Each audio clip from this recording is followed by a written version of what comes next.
আসসালামু আলাইকুম। এখন শুনবেন সংবাদ শিরোনাম। ঈদের লম্বা ছুটিতে রাজধানী ছাড়ছে ঘরমুখো মানুষ, শিডিউল মেনে চলছে ট্রেন, বাড়তি ভাড়া আদায়ের অভিযোগ বাসে।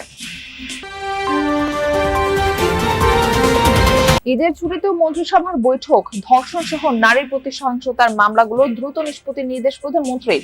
সম্পূরক বাজেট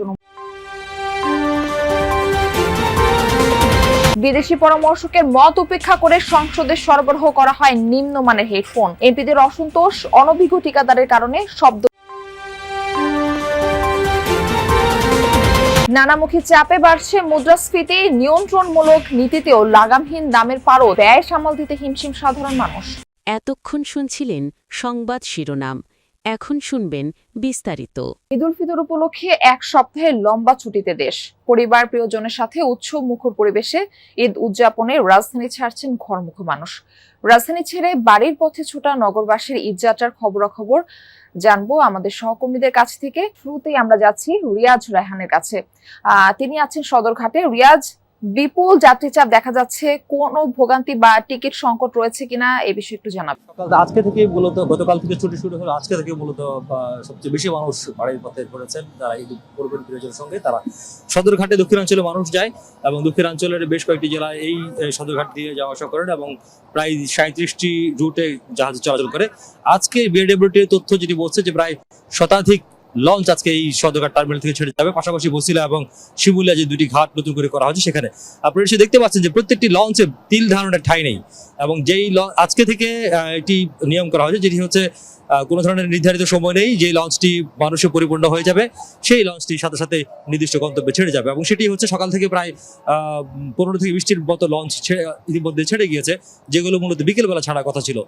সেগুলো যাত্রী হওয়ার সাথে সাথেই ভরে গেছে বা ছেড়ে গিয়েছে। আমরা দেখেছি শুধুমাত্র গুলিস্তান থেকে একেবারে সদরঘাট পর্যন্ত আসতে মানুষের দীর্ঘ সারি এবং অন্তত হাজার হাজার মানুষ তারা পরিবার পরিজন নিয়ে, পরিবার সবচেয়ে ছোট সদস্য এবং সবচেয়ে বড় সদস্য বা বয়োবৃদ্ধ যারা রয়েছেন তাদেরকে নিয়ে তারা আসছেন। কেউ হেঁটে আসছেন, কেউ রিক্সায় আসছেন, কেউ অটো রিক্সা আসছেন, যে যেভাবে পারছেন ছুটছেন, অর্থাৎ প্রিয়জনের সঙ্গে ঈদ করতে তারা ছুটছেন। তবে একটি বিষয় বারবার নিরাপত্তা বাহিনীর পক্ষ থেকে বলা হচ্ছে যাতে অতিরিক্ত যাত্রী না হয়, তারা যাতে ভ্রমণ না করেন। সামাজিক অরাজকতা রোধ, আইন শৃঙ্খলা নিয়ন্ত্রণ ও ঈদ কেন্দ্রিক জনভোগান্তি কমাতে নির্দেশনা দিয়েছেন প্রধানমন্ত্রী তারেক রহমান। মঙ্গলবার মন্ত্রিপরিষদ বৈঠকে এই নির্দেশনা দেওয়া হয়েছে। প্রধানমন্ত্রীকে সব মন্ত্রণালয় ঈদের সময় সার্বিক পরিস্থিতি নরমাল এবং সুন্দর থাকবে বলে আশ্বস্ত করেছেন মন্ত্রীরা। মন্ত্রিপরিষদ সচিব নাসিমুল গনি জানিয়েছেন, ধর্ষণ ও নারীর প্রতি সহিংসতার মামলাগুলো দ্রুত নিষ্পত্তির নির্দেশনা দিয়েছেন প্রধানমন্ত্রী। সভায় চলতি অর্থ বছরের সম্পূরক বাজেটের অনুমোদনও দেওয়া হয়েছে। এছাড়া অন্তর্বর্তী সরকারের আমলে প্রণীত 2024-25 সালের বাজেট সংক্রান্ত দুটি অধ্যাদেশ অনুমোদন দেওয়া হয়। বিশ্ব বাণিজ্য সংস্থা সংক্রান্ত একটি চুক্তির অনুমোদন হয়েছে সভায়। ক্যাবিনেট সুমোটো একটা ডিসিশন নিয়েছে যে যেগুলো ধর্ষণ মামলা হচ্ছে দেশে হয়ে এসছে এর আগে, এগুলোর জন্য একটা স্পেশাল ড্রাইভ নেওয়া, সবগুলো মিনিস্ট্রি মিলে, এগুলো রিলেটেড যারা আছেন সবাই মিলে, এবং যে এখানে যতদূর যাওয়া দরকার সমস্ত যাবে, কিন্তু এইগুলো সমাজের থেকে বন্ধ করার জন্য এবং এই জিনিসগুলোকে খুব দ্রুত অ্যাকশন নেওয়ার জন্য ব্যবস্থা করা হচ্ছে। দামি হেডফোন, সাউন্ড কোয়ালিটিও ভালো, তবে তা গান শোনার জন্য। এটি দেওয়া হয়েছে জাতীয় সংসদের অধিবেশন কক্ষে। অথচ প্রকল্প পরামর্শকের মত ছিল ওজনে হালকা, কনফারেন্সের জন্য উপযোগী হেডফোন সংযোজনের, যেমনটি সংসদে আগেও ব্যবহৃত হয়েছে। দুদিনের অধিবেশনেই এমপিরা ভুগছেন অস্বস্তিতে, দাবি পরিবর্তনের। সেই অনুযায়ী ব্যবস্থা গ্রহণের প্রস্তুতিও নেওয়া হয়েছে। এতে গচ্চা যাবে রাষ্ট্রের অর্ধ কোটি টাকা। অথচ 6 মাস আগে প্রায় 4 কোটি টাকা খরচ করে মেরামত করা হয় সংসদের শব্দ ব্যবস্থা। শাকিল হাসানের রিপোর্ট। ত্রয়োদশ জাতীয় সংসদের প্রথম অধিবেশনেই শব্দযন্ত্রের গোলযোগ, বিলম্ব হয় অধিবেশন শুরুতে, আপত্তি ওঠে হেডফোন নিয়েও। আমার মাইক অন না, হ্যান্ড মাইকের কথা বলছি, মূল মাইকটি এখন অকেজো। দামি হেডফোন, সাউন্ড কোয়ালিটিও ভালো, তবে তা গান শোনার জন্য। এটি দেওয়া হয়েছে জাতীয় সংসদের অধিবেশন কক্ষে।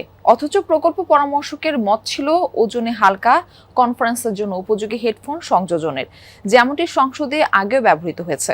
দুদিনের অধিবেশনেই এমপিরা ভুগছেন অস্বস্তিতে, দাবি পরিবর্তনের। সেই অনুযায়ী ব্যবস্থা গ্রহণের প্রস্তুতিও নেওয়া হয়েছে। এতে গচ্চা যাবে রাষ্ট্রের অর্ধ কোটি টাকা। অথচ 6 মাস আগে প্রায় 4 কোটি টাকা খরচ করে মেরামত করা হয় সংসদের শব্দ ব্যবস্থা। শাকিল হাসানের রিপোর্ট। ত্রয়োদশ জাতীয় সংসদের প্রথম অধিবেশনেই শব্দযন্ত্রের গোলযোগ, বিলম্ব হয় অধিবেশন শুরুতে, আপত্তি ওঠে হেডফোন নিয়েও। আমার মাইক অন না, হ্যান্ড মাইকে কথা বলছি, মূল মাইকটি এখনো অকেজো। এত বড় একটা বোঝা মাথার উপরে দিয়ে আমরা এখানে এই 1 ঘন্টা 2 ঘন্টা বসা সবার জন্য কষ্টকর হচ্ছে। এত বড় একটা জিনিস ওইভাবে কানে মাথার মধ্যে লাগিয়ে রাখা আসলে এটা খুব আরামপ্রদ না আর কি। জাতীয় সংসদের কারিগরি বিষয় দেখভাল করে গণপূর্ত বিভাগ। 2022 সালে একটি প্রকল্পের অধীনে জাতীয় সংসদ ভবনের শব্দ ব্যবস্থা তৈরি করা হয়। দেশি বিদেশি নানা চাপে বাড়ছে মূল্যস্ফীতি। পণ্য ও সেবা ব্যয় সামাল দিতে সাধারণ মানুষের হিমশিম অবস্থা।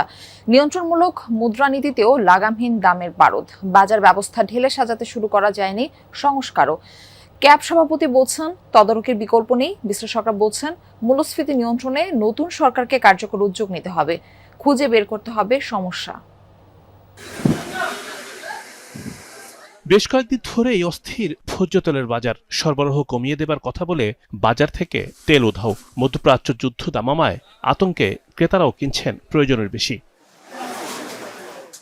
শুধু ভোজ্য তেলই নয়, প্রয়োজনীয় নানা খাদ্যপণ্যের চাহিদা, সরবরাহ অথবা দামের ক্ষেত্রে ক্রেতার অভিযোগের শেষ নেই। আয়ের সঙ্গে বেড়েই চলেছে ব্যয়ের ব্যবধান।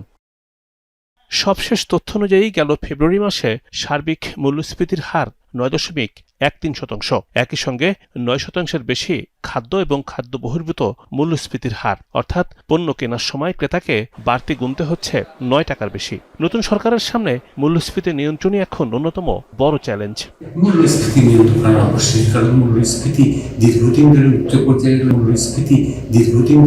পর্যায়ে রয়ে গেছে এবং মূল্যস্ফীতির কারণে কিন্তু বিশেষ করে স্বল্প আয় এবং দরিদ্র জনগোষ্ঠী নিষ্পেষিত। চ্যালেঞ্জ মোকাবেলা করার জন্য যে ধরনের পদক্ষেপ বা নীতিগুলো এগুলো অবশ্যই বাজেটে থাকতে হবে, যাতে এই বর্তমান সমস্যাগুলো থেকে উত্তরণের পথটা আপনার সহজতর হয়। বেশ কয়েকবার সংকোচনমূলক মুদ্রানীতি দিয়ে মূল্যস্ফীতি নিয়ন্ত্রণে ব্যর্থ চেষ্টা করে বাংলাদেশ ব্যাংক। বাজার ব্যবস্থাতেও আনা যায়নি শৃঙ্খলা, ফলে সাধারণ মানুষের স্বস্তি ফেরেনি। মধ্যপ্রাচ্য যুদ্ধ অবস্থা আরও বাড়িয়েছে মূল্যস্ফীতির শঙ্কা। সাধারণ মানুষ যারা নিম্ন আয়ের মানুষ, যারা অসহায় জনগোষ্ঠী, তাদের জন্য সবচেয়ে বড় আতঙ্কের নাম হলো মূল্যস্ফীতি। মধ্যপ্রাচ্যের পুরো অর্থনীতি ঘিরে যে বিশ্ব অর্থনীতি ঘুরছে, তো এখন বিশ্ব অর্থনীতিতে তো জিনিসপত্রের দাম বেড়ে যাবে, মূল্যস্ফীতি বাড়বে, চাহিদা কমবে। তাহলে এই নতুন সংকট আমরা মোকাবেলা করবো কিভাবে? আমাদের রপ্তানির ক্ষেত্রে এখন দেখা যাচ্ছে যে শিপিং কস্টটা বেড়ে যাচ্ছে, ইতিমধ্যে বেড়ে গেছে।